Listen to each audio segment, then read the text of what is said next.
সুপ্রিয় দর্শক শ্রোতা, আমাদের প্রিয় অতিথি হারুন আল রশিদ, বিপ্লবী কূটনীতিক, বিদ্রোহী কূটনীতিক, বাংলাদেশের কূটনীতিক। হারুন ভাই, আপনাকে শুভেচ্ছা। ধন্যবাদ বাড়ি ভাই। জুলাই ঘোষণা এমন একটা ধারণা দেওয়া হয়েছিল বাংলাদেশ লন্ডভন্ড হয়ে যাবে, সংবিধান থাকবে না, রাষ্ট্রপতি থাকবে না, নানা এই হবে সেই বলা হয়েছে। এটা একটা টার্গেট হচ্ছে আওয়ামী লীগ যাতে কোন ক্ষমতায় আসতে না পারে, এমন একটা টার্গেট এখানে আছে। এই টার্গেটটা আওয়ামী লীগ কি প্রতিক্রিয়া দেখাচ্ছে, এই বিষয়টা আপনি একটু আলোকপাত করবেন। হ্যাঁ, ধন্যবাদ বাড়ি ভাই। জুলাই ঘোষণাটা আমি সাধারণত এই ধরনের কাগজপত্র পড়ার অভ্যাস আমার নাই, কিন্তু বাধ্য হয়ে এটা পড়লাম।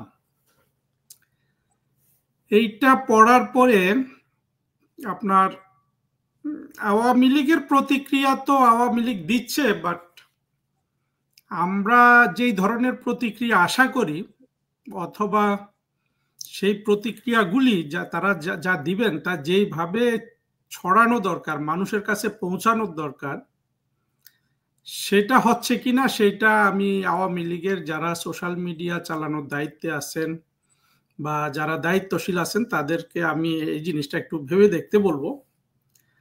তবে আমাদের মনে হচ্ছে যে তাদের কথা যথাযথভাবে মানুষের কাছে পৌঁছানো হচ্ছে না বা পৌঁছছে না। এই না পৌঁছানোটা তো একটা ভয়ঙ্কর ব্যাপার। আপনার প্রতিদিন আজকে ডাস্টবিন পোস্ট দেয়, কালকে কোনো জঙ্গি পোস্ট দেয়, বলে আর আওয়ামী লীগ ফিরে আসবে না।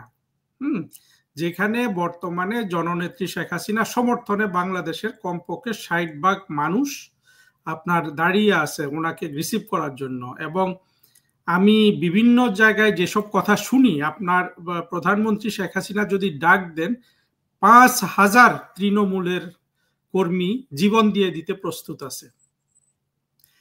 এখন আমি যদি এগুলা শুনি একেবারে আইসোলেটেড একটা পজিশন থেকে, বা তারা কি এই জিনিসগুলা জানেন না, তো আমি আগে আওয়ামী লীগের সরাসরি কিছু বলেছি, বাট এখন আর ওইভাবে বলতে চাই না। কারণ আসলে একটা জিনিস তো ঠিক যে যারাই বাইরে আছে বা বিভিন্ন জায়গায় আছে, কোনো নেতা কি আসলে খুব ভালো অবস্থায় আছে? তারা কেউই আপনার খুব একটা ভালো অবস্থায় নেই। তো ভালো অবস্থায় না থাকার জন্য সহমর্মিতা তো থাকে একটা, কিন্তু তারপরেও আমি বলবো যে তাদের ডেফিনিটলি একটা আপনার প্রজ্ঞার সাথে মানুষের কাছে তাদের কথাগুলো পৌঁছানো দরকার। কারণ এই ধারণা যাতে মানুষের চলে না আসে, বিশেষ করে আওয়ামী লীগের তৃণমূলের কর্মী যারা, আমি নেতা বলবো না, নেতা তো এক বড় জিনিস, কর্মীরা যদি দেখে যে আমাদের নেতারা বা আমাদের নেতার কেউ সোশ্যাল মিডিয়ায় কথা বলছে, সেখানে 10,000 ভিউ, তাও নিজেদের মধ্যে ভিউ বা এগুলা দেখার কথা তো আপনার দেশের স্বাধীনতা বিরোধীদের। কারণ বর্তমানে যেহেতু আপনার স্বাধীনতার পক্ষের 1971 সালের মুক্তিযুদ্ধের পক্ষের দল বলতে একমাত্র আওয়ামী লীগ এবং 14 দল।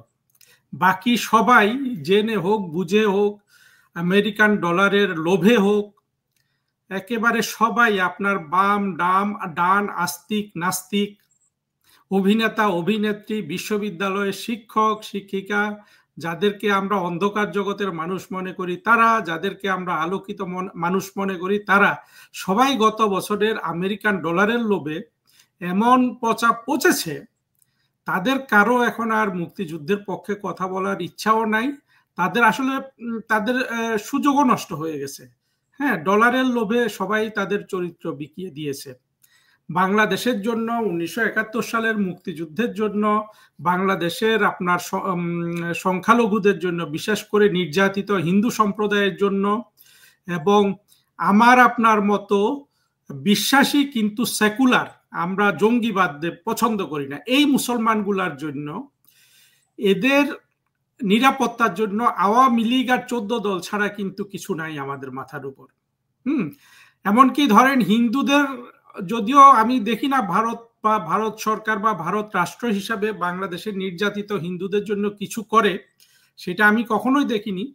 ভারতের তরফ থেকে আমি শুধু দেখেছি যে এক ধরনের আপনার কূটনৈতিক বক্তব্য রাখা এবং নির্মোহভাবে এগুলো অবলোকন করে যাওয়া, পর্যবেক্ষণ করে যাওয়া। ভারত বাংলাদেশের হিন্দুদের বাঁচানোর জন্য কোনো ব্যবস্থা নিয়েছে এটা কিন্তু আমি আমার বুঝ হওয়ার পর থেকে কখনো দেখি নাই। তারপরেও তো হিন্দুদের জন্য মাঝে মধ্যে দুই একটা কথা ভারত বলে, কিন্তু বাংলাদেশের যে শান্তিপ্রিয় সেকুলার একটা মুসলমান গোষ্ঠী আছে এবং এর সংখ্যাও ব্যাপক, দেখেন তাদের বিপদে কথা বলার জন্য ভারতও নাই, আমেরিকাও নাই, কোনো রাষ্ট্র নাই। ফলে এই অংশটা আপনার পছন্দ হোক বা না হোক তারা আওয়ামী লীগের সাথে থাকে, সেজন্য সংখ্যালঘুরাও থাকে। তো আওয়ামী লীগ তাদের এই রেসপন্সিবিলিটিটাকে পবিত্রতার সাথে পালন করবে, এটাই আমরা আশা করি। সেটা তো আমরা আশা করি, কিন্তু আশার পূরণ আওয়ামী লীগ কতটা করছে, আওয়ামী লীগের আসলে এই জিনিসটা বোঝা দরকার। দেখেন আওয়ামী লীগের পেছনে আমি বারবার বলেছি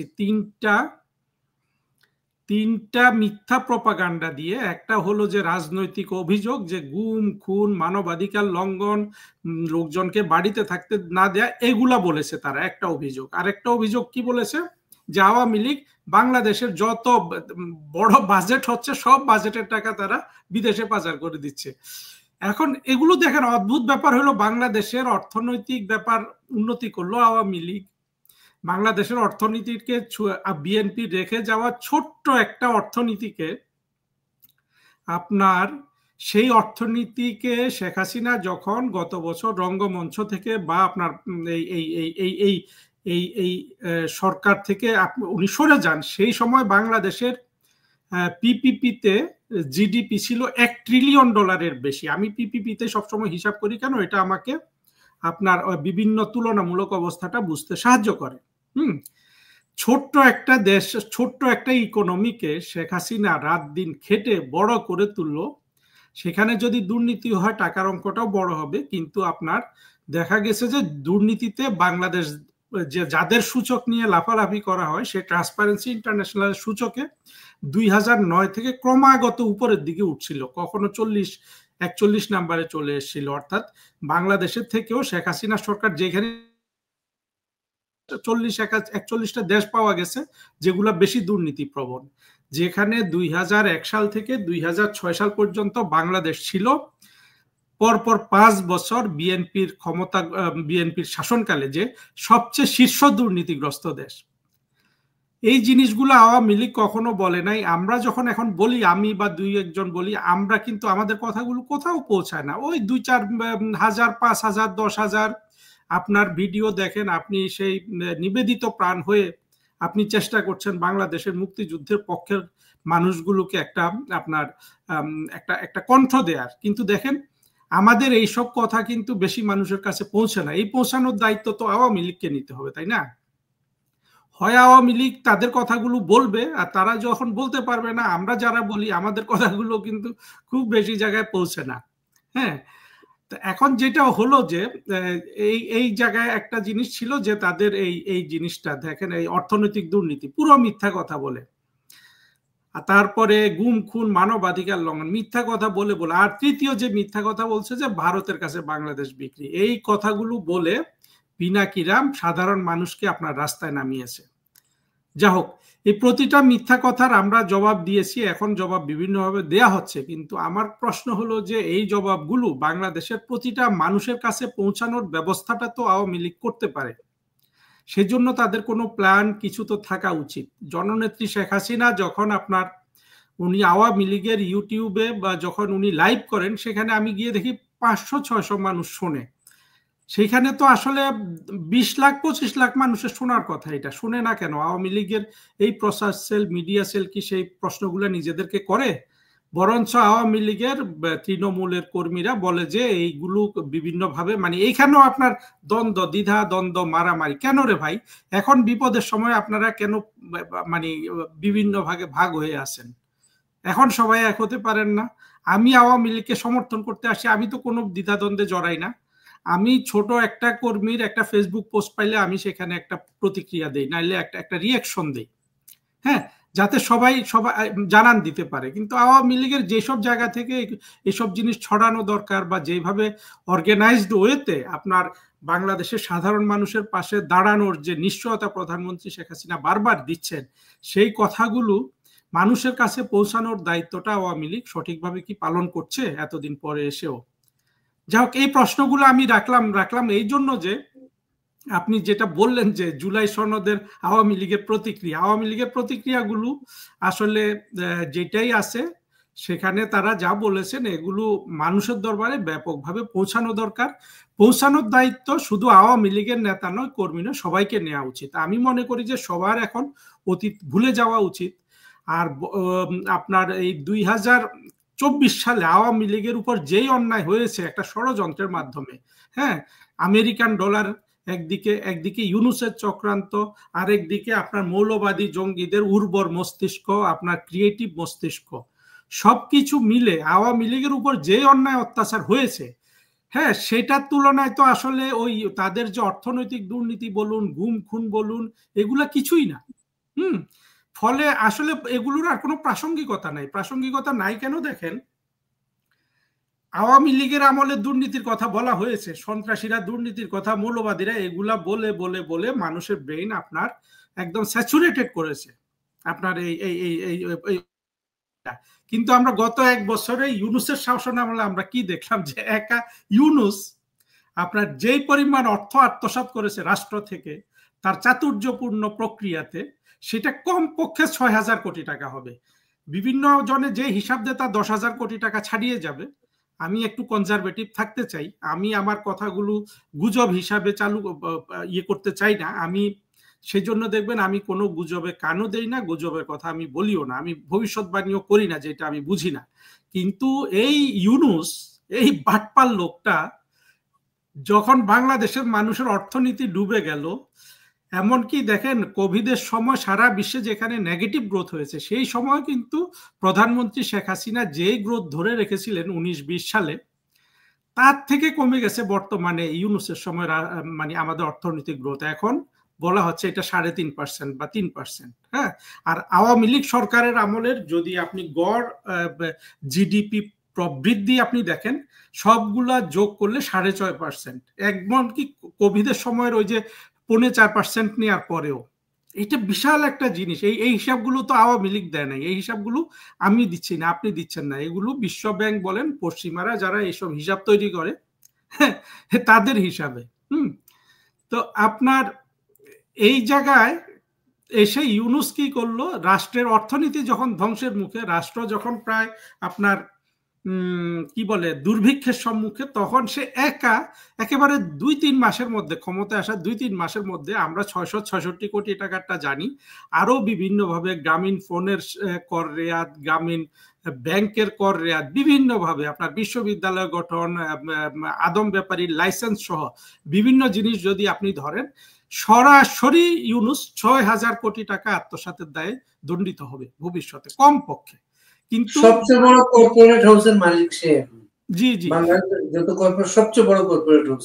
আপনি দেখেন অন্য কোন লোক ডাকাত হলেও কিন্তু এত টাকা কিন্তু হজম করতে পারতো না, কারণ টাকা রাখার জায়গা লাগে। কিন্তু ইউনুস আগে থেকে, সে যেহেতু একজন আন্তর্জাতিকভাবে আপনার বিশাল বড় মানি লন্ডারার, টাকা আত্মসাৎ করে সেই টাকা আপনার বিভিন্ন জায়গায় অ্যাবজর্ব করার মতো আপনার তার ফিজিক্যাল, অর্থাৎ তার ইনফ্রাস্ট্রাকচার আছে, সেটা তার আপনার টেলিকম বিজনেস বলেন, তার ব্যাংক বিজনেস বলেন, তার আরো যে কয়েকশো কোম্পানি আছে, সবগুলো মিলে, বুঝছেন, এই লোকের এত টাকা এটা গ্রহণ করেছে। বাংলাদেশের কিন্তু কোন সরকার প্রধান, আমরা জানি, আমরা যদি জিয়াউর রহমান থেকে ধরি, জিয়াউর রহমান, এরশাদের বিষয়টা একটু অবস্কিউর আছে, আমরা জানি না, আর খালেদা জিয়া, শেখ হাসিনা, আমরা যদি এদেরকে দেখি ব্যক্তিগতভাবে, এই মানুষগুলাকে কেউ দুর্নীতিবাজ আমরা সেইভাবে দেখি নাই। খালেদা জিয়ার কিছু আছে যেটা দেখছি, ওইটা আমি মনে করি যে একটা টেকনিক্যাল ইস্যু, রাজনৈতিক ইস্যু। কিন্তু ইউনুস যেটা করতেছে ভাই, এটা তো সরাসরি রাষ্ট্রের টাকা ডাকাতি করে সে নিয়ে যাচ্ছে, কিন্তু বাংলাদেশের মানুষ কিছুই বলছে না। তো এখন যে অবস্থায় এসছে, এই অবস্থায় বাংলাদেশকে রক্ষা করার জন্য আপনার প্রধানমন্ত্রী শেখ হাসিনাকে, আওয়ামী লীগকে আসলে একটা আপনার একটা সুনির্দিষ্ট কর্মপন্থা নিয়ে এগিয়ে যেতে হবে। আমি বিশ্বাস করি প্রধানমন্ত্রী শেখ হাসিনা অবশ্যই সবকিছু অবগত আছেন, কিন্তু তার কর্মীরা বা আমরা সাধারণ সমর্থকরা জানতে চাই যে না, নেত্রীর কণ্ঠ সব জায়গায় পৌঁছচ্ছে। আমি চাই শুধু সুনির্দিষ্টভাবে আওয়ামী লীগের এজেন্ডাগুলো, আওয়ামী লীগের বক্তব্যগুলো সব মানুষের কাছে যেন পৌঁছে। ধরুন জুলাই আগস্টে অনেকে ভুল করেছে, কেন আমরা তো জানি যে অনেক আওয়ামী লীগের নেত্রী এদের ছেলে মেয়েরাও এই জুলাইয়ে আপনার জঙ্গিদের এই প্রতারণার ফাঁদে পা দিয়েছে। তো সুতরাং একজন সাধারণ মানুষ যদি এই প্রতারণার ফাঁদে পা দেয়, একটা নিরীহ ছাত্রছাত্রী যদি এই প্রতারণার ফাঁদে পা দেয়, তাকে তো খুব বেশি দোষ দেওয়া যাবে না। আমি সবাইকে আহ্বান করব, যারা প্রতারিত হয়েছেন, বুঝতে পেরেছেন, তারা সবাই অন্তত ইউনূসের পেছনে লাগুন। ইউনূস বাংলাদেশটাকে ধ্বংস করে দিচ্ছে। এটা গেল কথা। এখন আমি জুলাই সনদের জায়গায় আর দুই একটা কথা বলতে চাই, বাড়ি ভাই, যদি আপনার পারমিশন থাকে। বলেন। জুলাই সনদ দেখেন, জুলাই সনদটা যেটা বললাম না, আমি পড়ে দেখেছি। এটা হলো কি জানেন, এটার মধ্যে হ্যাঁ, আওয়ামী লীগকে অপমান করা, বিশেষ করে জননেত্রী শেখ হাসিনাকে অপমান করা ছাড়া এইখানে আসলে বস্তু কিছু নাই। এখানে যে এই যে লাল জঙ্গিগুলা, যারা আসলে বাংলাদেশের সর্বনাশের নেতৃত্ব দিয়েছে, সেই মাহফুজ আলম, সজীব ভুঁইয়া, সার্জিস, হাসনাত আবদুল্লাহ, কি পাটোয়ারি, এইটা সেটা, তাসনিম, যারা যেগুলো আছে, এই আত্মঘাতী সন্ত্রাসীগুলার চাপ ছিল কি, যে এরা, এবং ইউনূসেরও এটা চাপ, কারণ ইউনূস তো এদের নেতা, যে ভবিষ্যতে সরকারগুলা এসে এরা যে আপনার 4,000 3,500 পুলিশ খুন, আপনার কত শত আওয়ামী লীগ নেতা কর্মী খুন, আমরা এখনো কিন্তু জানি না। যে সংখ্যাগুলা দেখি সেগুলা ভেতরে অনেক কথা আছে। কত হিন্দু খুন, কত হিন্দু মানুষের ঘরবাড়ি ছাড়া করা হয়েছে, হ্যাঁ, কত ভাবে আওয়ামী লীগের নেতা কর্মীদের নির্যাতন করা হয়েছে। এইগুলোর দায়িত্ব ইউনূস এবং এই জঙ্গিগুলাকে নিতে হবে। এইটা যাতে নিতে না হয়, এটার জন্য ওদের কান্নাকাটি ছিল। জুলাই সনদ, এটা সেটা করে একটা কিছু সংবিধান ছুঁড়ে ফেলা, এগুলো আমরা সব জানি। তবে এইটা যে এইরকমই হবে এই সম্পর্কে আমার ধারণা ছিল। কারণ ধারণা ছিল এই জন্য যে আমি তো গতি প্রকৃতিগুলো দেখছি, আপনার সবকিছুর একটা মোমেন্টাম থাকে। সেই মোমেন্টামটা ওইটা গত বছরের 5 তারিখ উঠেছিল, হ্যাঁ, জঙ্গিদের আপনার ষড়যন্ত্রের কারণে। এখন তো আর ওদের পেছনে কোনো সাধারণ মানুষের কোনো সমর্থন নাই। ফলে এইটা করেছে, এর মধ্যে শেখ হাসিনাকে অপমান করেছে। আমরা মুক্তিযুদ্ধের পক্ষে প্রতিটা মানুষ অপমানিত হয়েছি। আর জঙ্গিদের প্রাপ্তির মধ্যে হলো কি, এটা তফসিল আকারে সংবিধানে রাখা হবে বলে। এখানে আরেকটা জিনিস দেখলাম, যে আমার যেটা মনে হয়েছে, এই পুরো জিনিসটাতে আমরা বিএনপির প্রথম একটা বিজয় দেখলাম। অর্থাৎ গত 1 বছরে আপনার ইউনূসের সাথে যত ধরনের বিএনপির বিভিন্ন আমরা তাদের যে মিটিং টিটিং দেখেছি, সেখানে প্রত্যেক জায়গায় বিএনপি একেবারে আপনার কি বলবো, একেবারে করুণভাবে পরাজিত হয়েছিল। কিন্তু এই কাগজটাতে দেখা গেল যে সেই আপনার বিএনপির যেইভাবে মুক্তিযুদ্ধকে চোখে দেখে, ওইভাবে কিছু আপনার হোয়াইট ওয়াশ করা ছিল কাগজটাতে। ছিল আপনার এই জঙ্গিদের রক্ষা করার প্রতিশ্রুতি আছে এখানে। কিন্তু দেখেন, এইটার জিনিসটা দেখেন, যে বঙ্গবন্ধুর খুনিরা, তাদেরকে খন্দকার মোশতাক, পরে জিয়াউর রহমান, এরা ওই ইনডেমনিটিটা করে ফেলেছিল, সংবিধানের অংশ করে ফেলেছিল। কিন্তু বঙ্গবন্ধুর খুনিদের আপনার কিন্তু বাঁচানো যায়নি শেষ পর্যন্ত। এবং এক একটা খুনি, আপনি যখন এদের চেহারা দেখবেন, আপনি কিছুদিন আগে আমরা আমাদের প্রাক্তন হাই কমিশনার যিনি ছিলেন কানাডাতে, ওনার প্রচেষ্টায় একটা ডকুমেন্টারি তৈরি হয়েছিল নূর চৌধুরীকে নিয়ে। আপনি যদি এই লোকগুলার আপনি বর্তমানে চেহারা দেখেন, আমরা কয়েকদিন আগে সন্ত্রাসী ইলিয়াসের মাধ্যমে আমরা কিন্তু ওই যে মেজর ডালিমের চেহারাও দেখলাম। এ তো অভিশপ্ত জীবন ভাই। আপনি এই যে খুনিগুলা বেঁচে আছে, এর মধ্যে তো কোনো আনন্দের জীবন তারা যাপন করে নাই। আপনি যদি আনন্দের জীবন যাপন করেন, হ্যাঁ, আপনার আত্মায় কলুষিত হলে আপনি পারবেন না। আমি যে এখন হাসছি, আমি যদি মনে করেন যে বিশাল একজন 25 বছর সরকারি চাকরি করে বড় দুর্নীতিবাজ, অবশ্য ফরেন সার্ভিসে ওইভাবে দুর্নীতি করার সুযোগ নাই। ধরেন আমি ফরেন সার্ভিসে ছিলাম না, আমি কাস্টমস অফিসার ছিলাম, আমার 500 কোটি 800 কোটি টাকা আছে, তাহলে আপনি আমার কাছ থেকে এমন অমলিন হাসি আপনি আর দেখবেন না।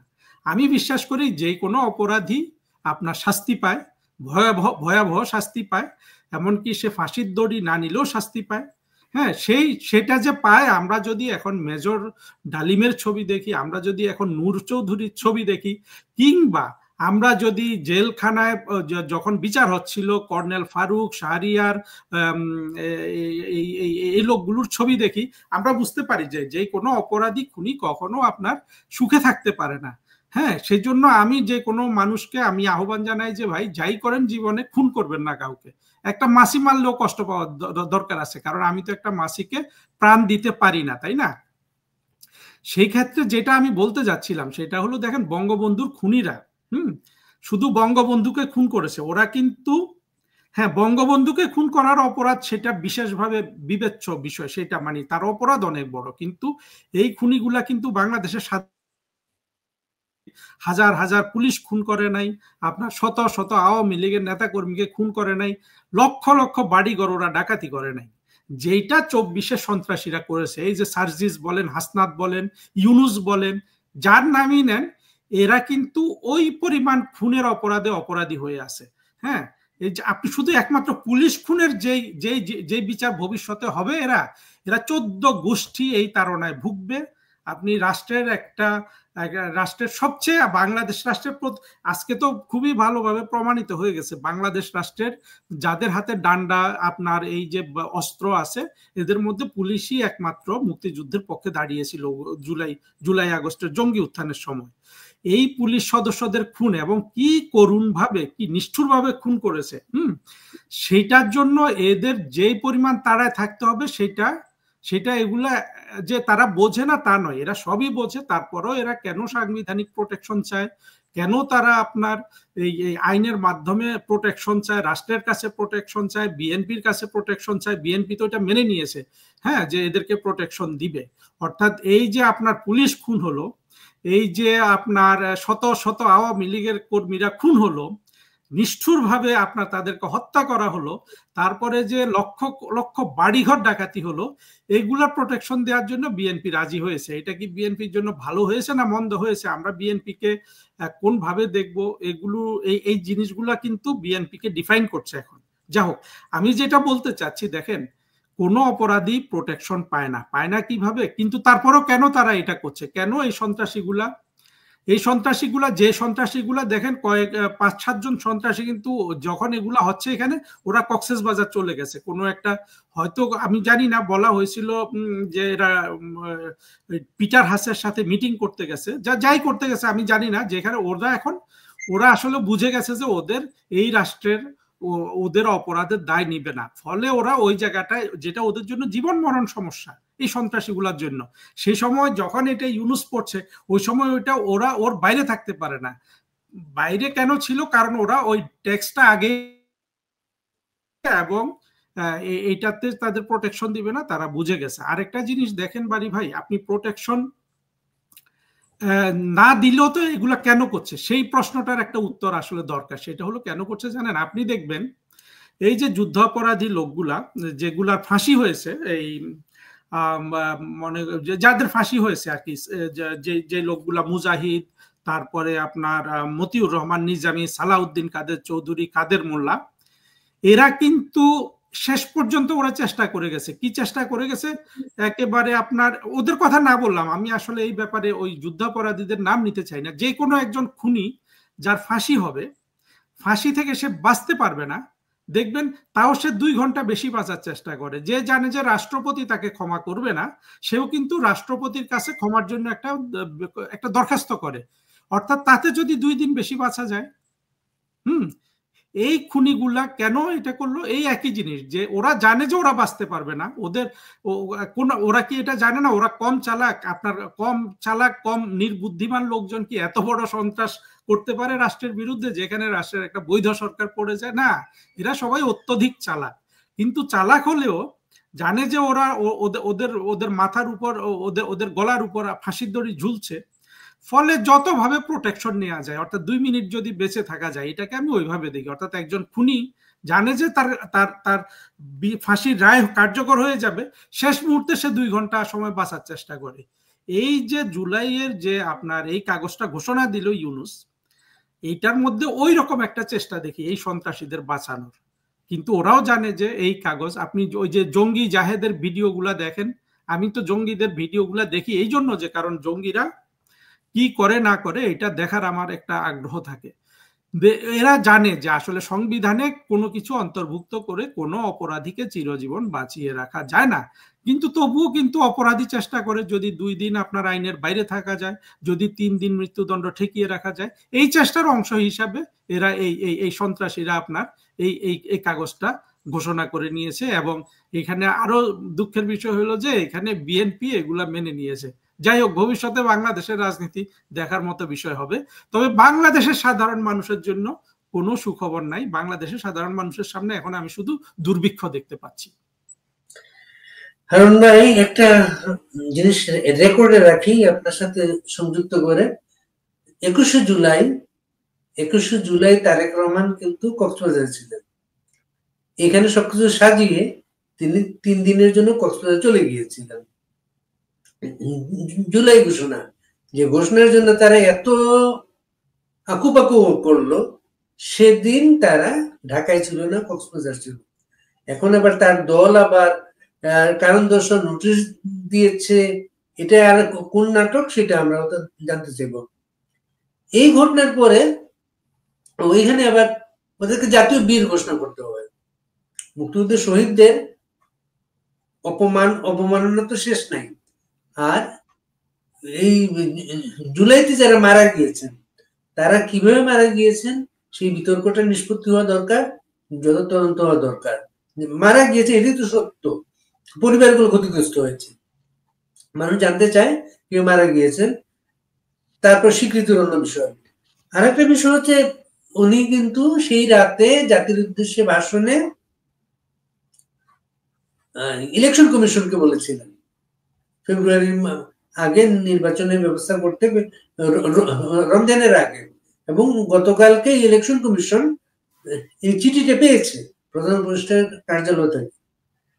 নির্বাচনের দিকে যাচ্ছে মনে হয় আপনার? প্রথম কথা হলো ইউনূসকে কোনো বিশ্বাস করার কিছু নাই। ইউনূস বিশ্বাস তো কোনো কাজ করে না। এবং দেখেন, ইউনূস যেই অপরাধ করে ফেলেছে, সেই অপরাধ থেকে ইউনূসের রক্ষা কবচ একটাই, যতদিন বাংলাদেশের ক্ষমতা সে ধরে রাখতে পারে। ফলে ইউনূস ইলেকশন দিলেও সে ইচ্ছা করে দিবে না। কিন্তু এখন যদি সে পরিস্থিতিতে বাধ্য হয়, দেশে যদি দুর্ভিক্ষ হয়েই যাওয়ার যে পরিস্থিতি তৈরি হয়েছে, দুর্ভিক্ষের পরিস্থিতিতে ইউনূস নিশ্চয়ই এই জায়গায় ক্ষমতা ধরে রাখতে চায় না। কারণ বাংলাদেশের মানুষ একবার যদি আপনার ঘর থেকে বের হয়ে যায়, ইউনূসকে কেউ রক্ষা করতে পারবে না। ফলে আমি এটা আমার কাছে মনে হচ্ছে না ইলেকশনের জন্য তার কোনো ধরনের ইচ্ছা আছে। কারণ আপনি দেখেন, কয়েকটা জায়গা আছে ইউনূস তো কোনো কথা রাখে না। আর ইউনূসের ইলেকশন বানচালের জন্য যদি ধরেন, এর মধ্যে তো জামাত, আর খুব সম্ভবত জামাত কিনা জানি না, এনসিপি তো যে ইলেকশন কমিশনারের বিরুদ্ধে অলরেডি আপনার বিষোদ্গার করেছে। যদিও একটা রাজাকারকে দিয়ে ইলেকশন কমিশনারটা তৈরি করা হয়েছে, তো রাজাকারদের বিরুদ্ধে আপনার এখন কথা বলছে কেন? ওইখানেও যদি কোনো গন্ডগোল করে শেষ মুহূর্তে চায়, দেখা গেল যদি পরিস্থিতি অনুকূল থাকে, ইউনূস তো ইলেকশন তখন আবার ডেট পিছিয়ে দিবে। মানে সহজে সেই ইলেকশন দিবে না, আবার বাধ্য হলে দিবে। অর্থাৎ এদের হইল এখন ইউনূসের তো অর্থ করি যা পাওয়ার সে পেয়ে গেছে। এখন সে চাইবে তার আরাম আয়েশ করে যতদিন আপনার সে ভোগ বিলাসে থাকতে পারে। তার বয়স হয়ে গেছে, আর কয় বছর সে বাঁচবে। সুতরাং আপনার যে কোনো কিছু সম্ভব। তবে সহজ সরল ভাবে ইউনূস ইলেকশন দিয়ে চলে যাবে, এইটা বিশ্বাস করার কোনো কারণ আমি দেখি না। আপনার কথা শুনতে শুনতে অনেকে আপনার কাছে কিছু প্রশ্ন রেখেছেন। একজন প্রশ্ন রেখেছেন যে এই যে এত দেশে এত হত্যাকাণ্ড, এত মানবাধিকার লঙ্ঘন, আন্তর্জাতিক সম্প্রদায় চুপ কেন? বা আওয়ামী লীগ বা পার্সু করতে পারছে না কেন? আন্তর্জাতিক ক্ষেত্রে চুপ থাকার একটা কারণ কিন্তু এখনো ইউনূস যেইভাবে তার ইমেজ তারা গড়ে তুলেছিল, আপনি দেখেন এই জিনিসটা আমি আগেও বলেছি, ইউনূসকে ক্ষমতায় বসানোর জন্য, মানে এই এই ডাকাততন্ত্রের প্রধান করার জন্য সব মৌলবাদী এক হয়ে গিয়েছিল একেবারে। সেখানে এমন কোনো মৌলবাদী, মানে আসলে শুধু মৌলবাদী বা ইয়ে না, সবাই এক হয়ে গিয়েছিল। কারণ কি জানেন, এই জঙ্গিরা জানতো যে ইউনূস যদি আমাদের সামনে থাকে তাহলে আমরা যে জঙ্গি, আমরা এক ধরনের প্রোটেকশন পাবো। সেই প্রোটেকশনটা কিন্তু সত্যিকার অর্থে এখন পর্যন্ত পেয়ে যাচ্ছে। একটা হলো যে ইউনূসের ব্যাপারে সারা বিশ্ব কিন্তু অবাক হয়ে গেছে, কিন্তু অবাক হয়েও আপনার যদি আজকে অন্য কোনো মানুষ থাকতো তাহলে বাংলাদেশে বর্তমান জঙ্গিদের বিরুদ্ধে যে ধরনের বিশ্বব্যাপী আপনার প্রতিক্রিয়া হতো তার চেয়ে অনেক মাইল্ড প্রতিক্রিয়া হচ্ছে। এটা ইউনূসের ক্রেডিট। জঙ্গিদের জন্য ইউনূস একটা বড় ধরনের আপনার একটা শিল্ড। আর আওয়ামী লীগের তরফ থেকে তো এর ব্যর্থতা আছেই। আওয়ামী লীগ তো এটা আসলে বিশ্ব দরবারে ঠিক মতো পৌঁছাতে পারছে না। এখন না পারার পেছনে পারছে বা পারছে না আমরা সেইভাবে কোনো ইয়ে দেখি না। তবে একটা জিনিস দেখা যায় যে আরেকটা জিনিস এখানে যেটা সবচেয়ে বড় কাজ করেছে, এবং সবাই এই ব্যাপারে আসলে এই ব্যাপারে আপনার কি বলবো বিহ্বল হয়ে আছে, সেটা হলো মার্কিন যুক্তরাষ্ট্রের ব্যবহার। মার্কিন যুক্তরাষ্ট্রে প্রথমে ডোনাল্ড ট্রাম্প কিন্তু একটা ভিন্ন স্টান্সে ছিল, সে সব ফাঁস করে দিচ্ছিল। $29 মিলিয়ন কথা আমরা কিন্তু ডোনাল্ড ট্রাম্পের মুখ থেকে শুনি। কিছুদিন পরে কিন্তু ডোনাল্ড ট্রাম্প আবার পুরো চুপ মেরে গেল। অর্থাৎ এটা অবশ্য স্বাভাবিক, কারণ ডিপ স্টেট যেটা করে সেটা কোনো প্রেসিডেন্ট আপনার সরাসরি তার বিরোধিতায় যেতে পারে না। কারণ ডিপ স্টেট পলিসিগুলো আপনার কখনো 50 বছর ধরে চলে, কখনো 40 বছর ধরে চলে, যদিও বেশিরভাগ ব্যর্থ পলিসি, কোনো সন্দেহ নাই যে এগুলো সব আমেরিকান ফরেন পলিসি হলো সারা বিশ্বের মধ্যে সবচেয়ে ব্যর্থ একটা ফরেন পলিসি। এইটা বাংলাদেশের মানুষ কেন, বিশ্বের অনেক মানুষ কিন্তু এটা বুঝতে পারে না। হ্যাঁ, আমেরিকা এত শক্তিশালী একটা রাষ্ট্র, কিন্তু সে সফল কোনো পররাষ্ট্র নীতি চালাতে পারে নাই। অর্থাৎ পররাষ্ট্র নীতি চলবে কূটনীতির মধ্যে। কূটনীতি মানে হলো আপনার যেখানে শান্তি থাকবে, যুদ্ধ থাকবে না। কিন্তু মার্কিন যুক্তরাষ্ট্র যা করে শুধু যুদ্ধের মাধ্যমে করে, অস্ত্র যুদ্ধ। তার যে শান্তির কূটনীতি কোথাও কিন্তু কাজ করে না। অর্থাৎ এই দিক থেকে দেখলে, ফিলোসফিক্যালি দেখলে, মার্কিন যুক্তরাষ্ট্র কূটনৈতিকভাবে খুবই আপনার একটা ব্যর্থ রাষ্ট্র। সারা পৃথিবীতে তার এই ব্যর্থতা আছে। হ্যাঁ, ফলে যখন মার্কিন যুক্তরাষ্ট্রের এই যে পলিসিটা ইউনূস, আমাদের বুঝতে সময় লাগে না যে এই ডোনাল্ড ট্রাম্প গভর্নমেন্টও ইউনূসের এই ধরনের আপনার, ডোনাল্ড ট্রাম্প যেখানে খুবই সেন্সিটিভ মানুষ ইসলামিক মৌলবাদীদের বিরুদ্ধে, তিনিও কিন্তু ইউনূসের বিরুদ্ধে আর কিছু বলা থামিয়ে দিয়েছেন। মার্কিন এই এটা রয়ে গেছে। ফলে এই জিনিসটারও একটা প্রভাব আছে যে বাংলাদেশে এত ব্যাপক জঙ্গি উত্থান, সেই জঙ্গি উত্থানে সারা পৃথিবীতে প্রতিক্রিয়া কম। এই তিনটা জিনিস আপনার বড় জোর কাজ করছে। একটা হলো ইউনূস, একটা হলো মার্কিন যুক্তরাষ্ট্রের পলিসি প্রোটেকশন, আর একটা হলো আপনার আমরা যারা মুক্তিযুদ্ধের পক্ষে, আমরা যারা বর্তমানে অপমানের শিকার এবং অপরাধের শিকার স্বাধীনতা বিরোধীদের, তাদের এখানে ব্যর্থতা আছে। তিন পক্ষের ব্যর্থতা, মানে তিনটা জিনিস এখানে কাজ করছে: ইউনূসের প্রোটেকশন, মার্কিন প্রোটেকশন এবং আমাদের ব্যর্থতা। কিন্তু আমাদের ব্যর্থতা বলুন আর ইউনূসের প্রোটেকশন আর ডোনাল্ড ট্রাম্পের প্রোটেকশন বলুন, কিন্তু এতে বাংলাদেশের সাধারণ মানুষের কোনো লাভ কিন্তু নাই। সেই জিনিসটা হলো সবচেয়ে আগে আমি ফ্ল্যাগ করতে চাই, মানে সেই জিনিসটা সবার দৃষ্টিতে আনতে চাই। কেন জানেন, এই যে জঙ্গি পরিপূর্ণ একটা রাষ্ট্র, ভারত ঘৃণা পরিপূর্ণ একটা রাষ্ট্র, হিন্দু ঘৃণা পরিপূর্ণ একটা রাষ্ট্র, প্রতিটা ঘৃণার কোনো বাস্তব ভিত্তি নেই একমাত্র ধর্মীয় এবং সাম্প্রদায়িক ঘৃণা ছাড়া। যেই ঘৃণাগুলা ছড়িয়েছে মাহমুদুর রহমান, পিনাকি, ইলিয়াস, এই ধরনের সাইবার সন্ত্রাসীরা, তাতে যেটা হয়েছে সারা বিশ্বে যে বাংলাদেশে এত মৌলবাদ। এই একদিন আগে আমাদের একজন খুব আওয়ামী লীগের এক তরুণ ফেসবুক মানে অনলাইন অ্যাক্টিভিস্ট, খুবই বলিষ্ঠ এবং অনেক পড়াশোনা করে, অনেক পোস্ট দেয়। তার পোস্টে যেটা দেখলাম সেখানে সে বলেছে যে আপনার শিবির হলো, ছাত্র শিবির হলো বিশ্বের তৃতীয় বৃহত্তম সন্ত্রাসী গোষ্ঠী। হ্যাঁ, এইটা সারা বিশ্ব জানে।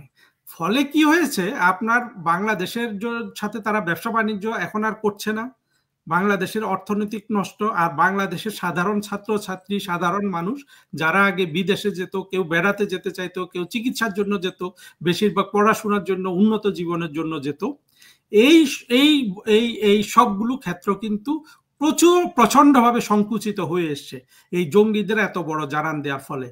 সুতরাং বাংলাদেশের সাধারণ মানুষ যতদিন এই জঙ্গি প্রীতি ধরে রাখবে এবং যতদিন আবার মুক্তিযুদ্ধের পক্ষে অথবা জেনুইনলি হ্যাঁ কাগজপত্রে আপনার অসাম্প্রদায়িক শক্তি রাষ্ট্র ক্ষমতায় না বসবে, বাংলাদেশের মানুষের এই তিনটা জিনিস সংকুচিত হতেই থাকবে। অর্থনীতি সংকুচিত হতে থাকবে এবং সাধারণ মানুষের যেসব আশা আকাঙ্ক্ষা, বিদেশ যাওয়া, উন্নত জীবন গড়ার একটা স্বপ্ন দেখা, এগুলো সব সংকুচিত হয়ে গেছে। এই জায়গায় কিন্তু ওই যে ইউনূসের প্রোটেকশন জঙ্গিদের উপর, ডোনাল্ড ট্রাম্পের প্রোটেকশন কোনো কাজ করছে না। আবার আমাদের যে ব্যর্থতা সেটাও বরঞ্চ ওদের জন্য ক্ষতিকর হচ্ছে। অর্থাৎ কোনো কিছুতে বাংলাদেশের সাধারণ মানুষের কিন্তু কোনো লাভ নাই। তারা আপনার যা বুঝতে পারছে না তার চেয়েও বেশি ক্ষতির সম্মুখীন হয়ে গেছে বাংলাদেশের সাধারণ মানুষ, অরাজনৈতিক মানুষগুলো, শুধু জঙ্গি প্রীতির কারণে। হারুন ভাই, এতক্ষণ আপনি যে কথাগুলো বললেন এটা ছিল লিটন মিয়া, তার প্রশ্ন ছিল। আশরাফুল ইসলাম বলে একজনের প্রশ্ন হচ্ছে, হারুন রশিদ স্যার একজন আন্তর্জাতিক বিশ্লেষক, স্যারের কাছে জানতে চাই আন্তর্জাতিক কোন চাপ কি আসবে ইউনূস সাহেবকে যে আওয়ামী লীগকে নির্বাচনে অংশ গ্রহণ করানোর জন্য?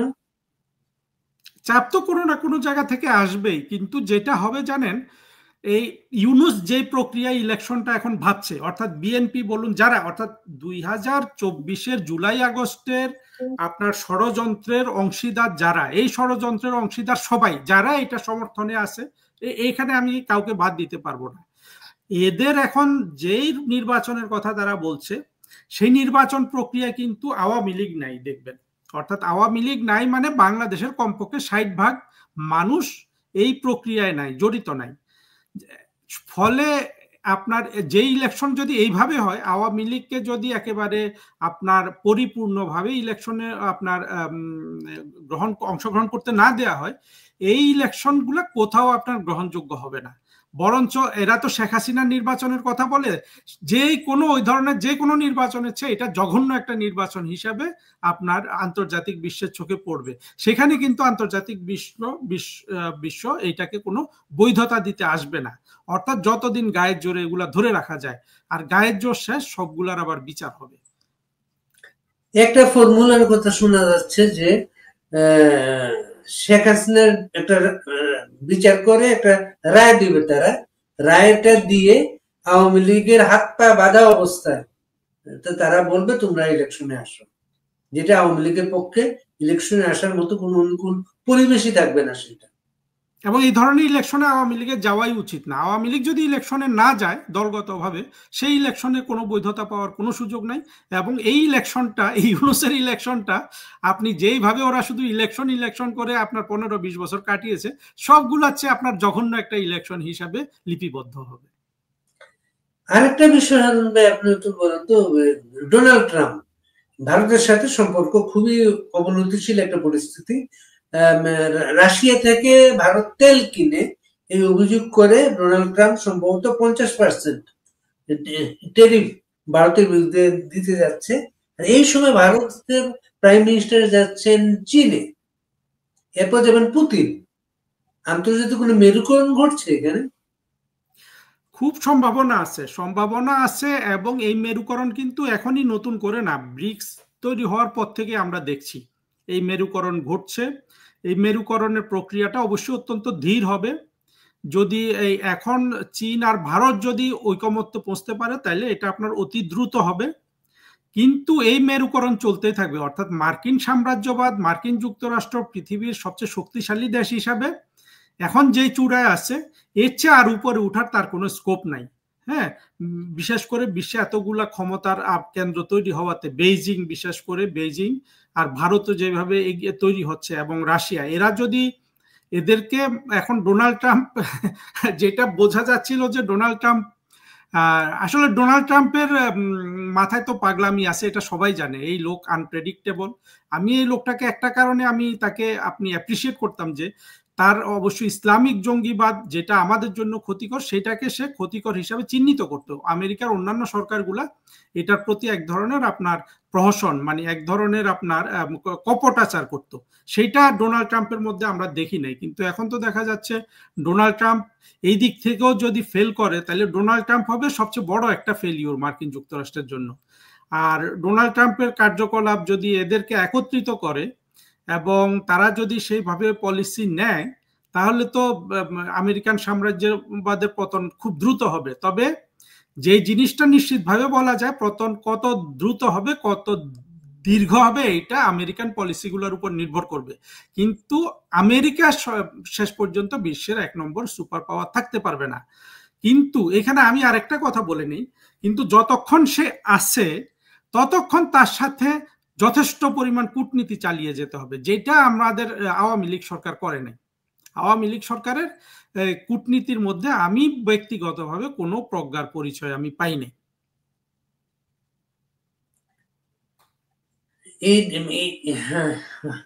প্রেসিডেন্ট ট্রাম্পের ট্যারিফকে কেন্দ্র করে নানে মেরুকরণ তো Australia prime minister Anthony Albanese চীন সফর করেছেন। চীনের সাথে চমৎকার কিছু ডেভেলপমেন্ট ঘটেছে এখানে। অস্ট্রেলিয়া জাপান থেকে যুদ্ধজাহাজ কিনছে, বিশাল একটা বড় একটা ঘটনা এই এলাকার। প্লাস হচ্ছে অস্ট্রেলিয়ার প্রাইম মিনিস্টার ফিলিস্তিনের প্রেসিডেন্ট মাহমুদ আব্বাসের সাথে ফোনে কথা বলেছেন, যেখানে ফ্রান্স, ব্রিটেন এরা নেক্সট ইউএন সামিটে ওরা স্টেট হিসেবে তারা বলবে বলেছে। আর অস্ট্রেলিয়ার প্রাইম মিনিস্টার নিজে ফোনে কথা বলে বলেছেন তিনি ওইখানে সাইড লাইনে মিটিং করবেন মাহমুদ আব্বাসের সাথে। এই মেরুকরণ গুলা স্টেবল না থেমে যেতে পারে? কারণ আমেরিকার তো একটা ভেটো পাওয়ার আছে, একটু আটকে গেছে। আপনার এর মাঝে মাঝে আটকে যাচ্ছে, ছবি আসে আপনার, কিন্তু ভয়েসটা ঠিকই আছে।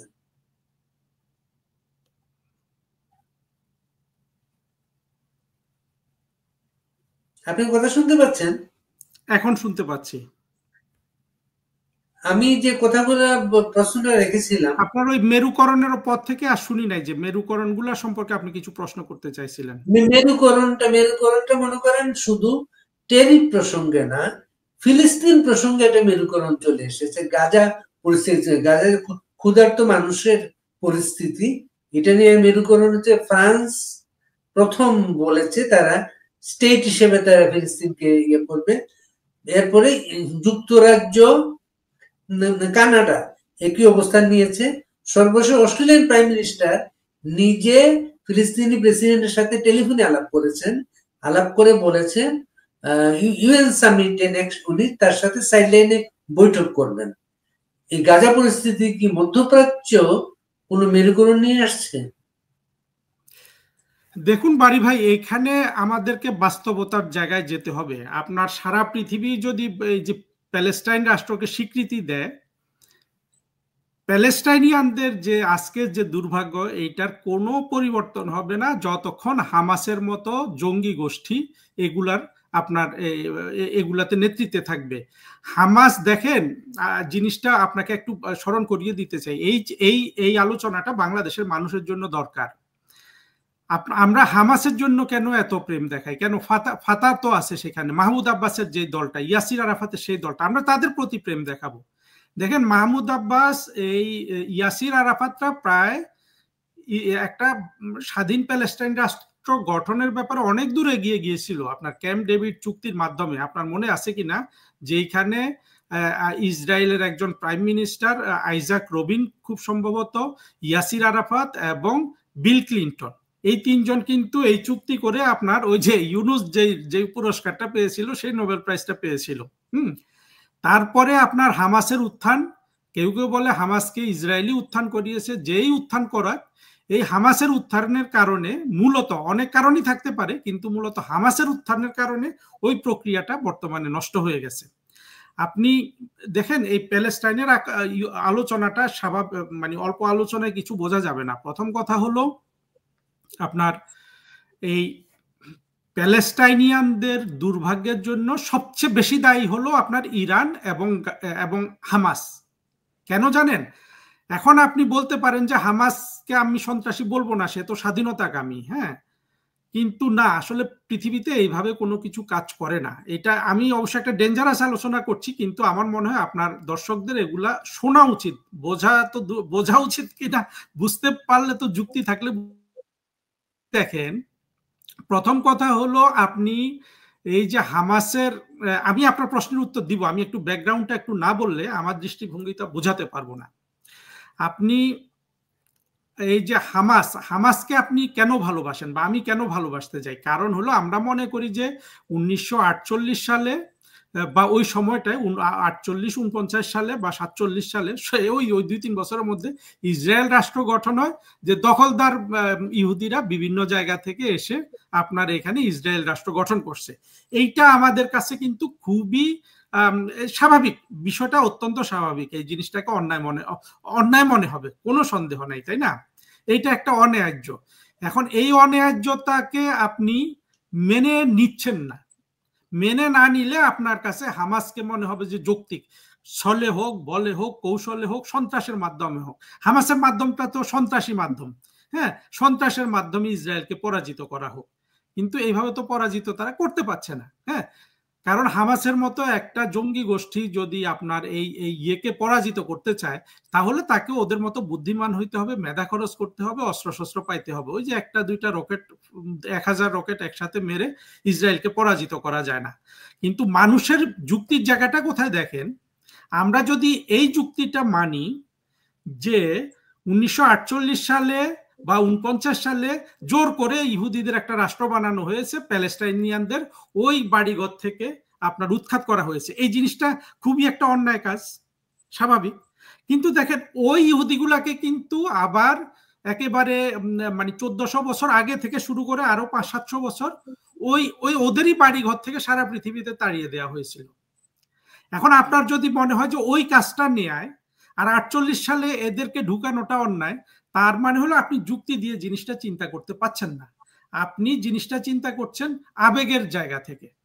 হ্যাঁ, আপনার যুক্তি যদি থাকে আপনি তাহলে এইভাবে চিন্তা করবেন যে 1948 সালে একটা ইসরায়েল রাষ্ট্র গঠন করা, সারা বিশ্ব থেকে ইহুদি এনে, ইহুদি লোকগুলা কিন্তু একদিনে আসে নাই, ওগুলা কিন্তু আবার একেবারে প্রথম বিশ্বযুদ্ধের পর থেকে একজন মানে 2 বাড়ি 4 বাড়ি 5 বাড়ি করে 200-400 করে কিন্তু প্যালেস্টাইনিয়ানে তারা বাড়ি ঘর কিনে, এমন নয় যে জোর করে, বাড়ি ঘর কিনে মুসলমানদের থেকে তারা ওইখানে একটা বড় সংখ্যায় মানুষ তখন হয়ে গিয়েছিল, ধরেন 40 বা 45% ওই যে জায়গাটা ইসরায়েল গঠিত হয়েছে।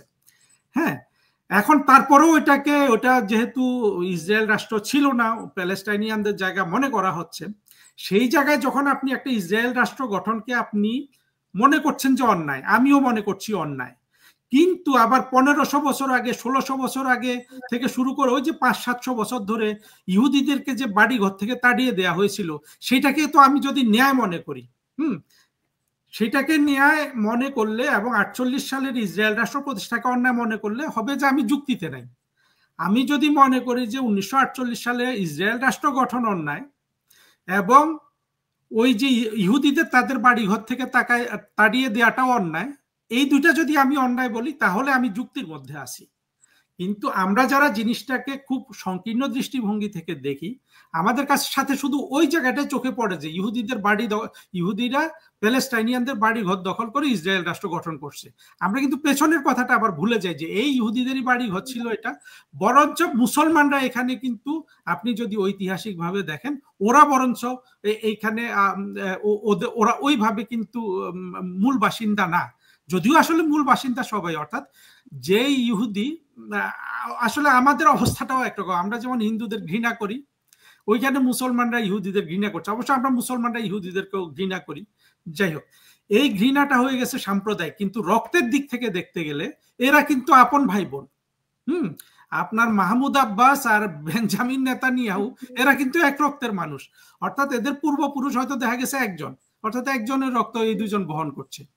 ফলে ঐতিহাসিক যেসব অন্যায় ইহুদিদের উপর হয়েছে সেটাকে যদি আমি মনে করি যে ন্যায়, আবার ইহুদিরা এখানে এসে তাদের রাষ্ট্র, তাদের যখন জোর জবরদস্তি হয়ে গেছে, তখন ওইটাকে যদি আমি মনে করি যে অন্যায়, তাহলে আমি কিন্তু যুক্তির মধ্যে নাই। যুক্তি বলবে অন্যায় সবসময় অন্যায়, ন্যায় সবসময় ন্যায়। তো এই ঐতিহাসিক বিচার আপনি যদি করেন, তাহলে দেখবেন যে ইসরায়েল রাষ্ট্র প্রতিষ্ঠার সেখানে একটা অধিকার, তাদের ন্যায়সঙ্গত একটা অধিকার আছে। কারণ এই বাড়িটা একসময় তাদের ছিল, এই জায়গাগুলো তাদের ছিল। কিন্তু ইহুদিরা কিন্তু কোনো ন্যায়সঙ্গতভাবে এটা আদায় করতে পারে নাই। শত শত বছর ধরে ইহুদিরা জ্ঞানে বিজ্ঞানে উন্নতি করে, টাকা ধার দিয়ে, শিক্ষা ব্যবস্থা একেবারে শক্তি সঞ্চয় করে ওরা কিন্তু আপনার ইসরায়েল রাষ্ট্র পত্তন করেছে। মার্কিন যুক্তরাষ্ট্রের ইত্যাদি আছে তাদের, কিন্তু তাদের নিজস্ব জ্ঞান বুদ্ধি আছে। কিন্তু মুসলমানরা চাচ্ছে কি, এই অন্যায়ের জবাব দিবে সন্ত্রাস করে। কোন মুসলমানগুলা? যাদের সাথে জ্ঞান বিজ্ঞান প্রগতিশীলতার কোনো সম্পর্ক নেই। আমি জানি না আমি আমার কথাগুলো আপনাকে বুঝাইতে পেরেছি কিনা, বা আপনার দর্শককে বুঝাইতে পারছি কিনা। প্যালেস্টাইনের প্রবলেমটা এই দৃষ্টিভঙ্গি থেকে দেখতে হবে। যতদিন হামাস সেখানে থাকবে, ততদিন আপনি ফ্রান্স এখানে রাষ্ট্র ঘোষণা দিয়ে দিক, অস্ট্রেলিয়া রাষ্ট্র ঘোষণা দিয়ে দিক, সরেজমিনে ফিল্ডে প্যালেস্টাইনিয়ানদের যে দুর্ভাগ্য, সেটার কোনো অবসান হবে না। আর মুসলমানরা তো এতই ভাতৃপ্রতিম যে একজন আরেকজনের ভাই ভাই। দেখেন, মুসলমানরা যদি আপনার শরণার্থী হয়, তারা কিন্তু পশ্চিমের রাষ্ট্রে যায়। আপনি সিরিয়া শরণার্থীরা কিন্তু সৌদি আরব নেয় না। মুসলমানরা এমন একটা কানা জাতি, নিজের কোনো দোষ ওরা চোখে দেখে না। ওদের সব কিছু, বাংলাদেশে হইলে হিন্দুরা ওদের দুর্ভাগ্যের জন্য দায়ী, প্যালেস্টাইনে হইলে ইহুদিরা ওদের দুর্ভাগ্যের জন্য দায়ী। ওরা যে জ্ঞান বিমুখ, ওরা যে চিন্তা বিমুখ, ওরা যে কোনো ধরনের সৃষ্টিশীল কাজের সাথে জড়িত নাই, চিন্তার সাথে জড়িত নাই, এই অন্ধত্ব, এই বন্ধাত্ব কিন্তু মুসলমানরা চোখে দেখে না। ফলে যেই মেরুকরণের কথা আমরা ইসরায়েলে ভাবি, অনেকে হয়তো আপনার এটা মনে করেন যে আজকে ফ্রান্স যদি একটা ঘোষণা দেয়, সে হয়তো কোনো একটা মুসলিম রাষ্ট্র থেকে বড় একটা ব্যবসা পাবে, এইটাই লাভ লাভ। কিন্তু প্যালেস্টাইনিয়ান মুসলমানদের সত্যিকারের আপনার উপকার হবে সেই দিন, যেদিন তারা সম্পূর্ণরূপে জঙ্গিবাদকে পরিহার করতে পারবে। সেটা বোধহয় সম্ভব না। ফলে এদের দুর্ভাগ্য চিরকাল তো চলতে হবে। এবং আমি কেন এই কথাগুলো এতক্ষণ বললাম, বাংলাদেশিদের ভাগ্যটাও আজকে ওই রকম হয়ে গেছে। যতদিন ইউনুস আর তার জঙ্গিরা আপনার এই জানান দিতে থাকবে, সারা বিশ্বে এরা মাথা তুলে দাঁড়াবে, ততদিন বাংলাদেশের দুর্ভাগ্যের কোনো সুরাহা নাই। হারুন ভাই, একটা বিষয় হচ্ছে, আপনি যে প্রশ্ন অবতারণা করলেন এটা, প্লাস হচ্ছে যারা ফ্রান্স বলুক আর অমুক বলুক বা ইসরায়েল বলুক, কেউ এই কথাটা কেন বলছে না ফিলিস্তিনের ভবিষ্যৎটা ঠিক করার দায়িত্ব ফিলিস্তিনিদের দেওয়া হোক। ফিলিস্তিনে ঠিক করবে সে কিভাবে থাকবে। আমি একটু মিস করছি ভাই, আপনার কথা আমি একটু মিস করছি, আর একটু যদি পেছন থেকে বলেন। ফিলিস্তিনিদের কেউ বলছে না ফিলিস্তিনের ভবিষ্যৎ কি হবে, গাজার ভবিষ্যৎ কি হবে, এটার সিদ্ধান্ত নেওয়ার দায়িত্ব ফিলিস্তিনিদের দেওয়া হোক। কেউ ফিলিস্তিনিদের দেওয়ার কথা বলছে না, সবাই ঠিক করে দিচ্ছে ফিলিস্তিন কিভাবে থাকবে। ফিলিস্তিনরা তো এখন বাংলাদেশিদের মতো। আপনার এই যে ফিলিস্তিনিরা কি গাজার যে হামাসকে কি তারা অস্বীকার করছে না তো।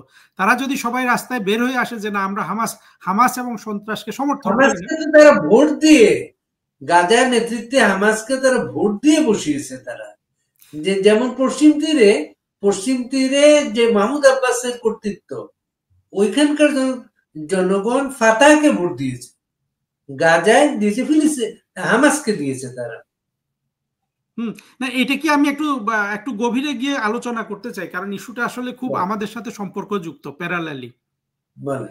আপনি দেখেন, বাংলাদেশে শেখ হাসিনা সরকারের বিরুদ্ধে কি কথা ছিল, যে ইলেকশন, তাই না? এই ইলেকশন, এই গণতন্ত্র, এইটা হলো আপনার একটা পশ্চিমা ধারণা। পশ্চিমা বলতে মূলত ইউকে থেকে এটার উদ্ভব, সারা পশ্চিমে আছে। জানেন, এটার মূল বেসিসটা কিন্তু ইলেকশন না। এইটার মূল বেসিস হলো, আপনি অস্ট্রেলিয়াতে আছেন, আপনি এই সুবিধার ভোগ করছেন। অর্থাৎ এই গণতন্ত্রের কাগজের শর্ত একটা, শর্তটা কি জানেন?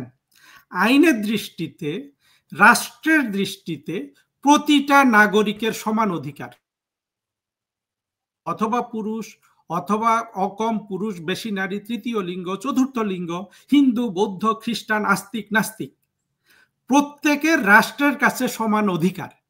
এইটা যতক্ষণ আপনার এই ব্যাপারে সারা রাষ্ট্র, আমি জানি না শুনতে পাচ্ছেন কিনা, আজকে লাইনটা আমাদেরকে আমি শুনতে পাচ্ছি।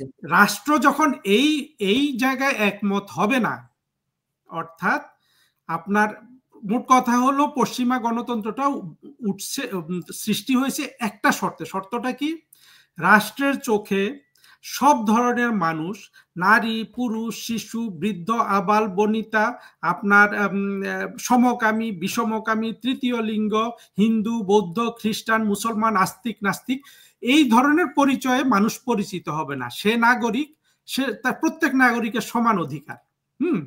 এইটা মেনে নিয়ে হয় গণতন্ত্র। এখন গণতান্ত্রিক শক্তিগুলো যদি কোনো ইলেকশনে অংশগ্রহণ করে তখন সেটা হয় গণতন্ত্র।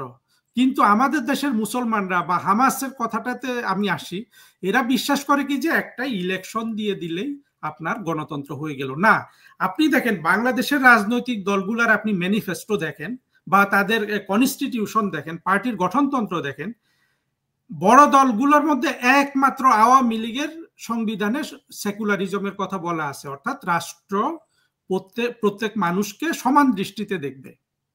এটা কিন্তু বিএনপি থেকে শুরু করে জামাত বলেন, জাতীয় পার্টি বলেন, যে আরো কয়েকটা বড় দল আছে, তাদের প্রত্যেকের এজেন্ডা হইল হয় আপনার সিওডু ইসলামিক এজেন্ডা অথবা সরাসরি ইসলামিক এজেন্ডা।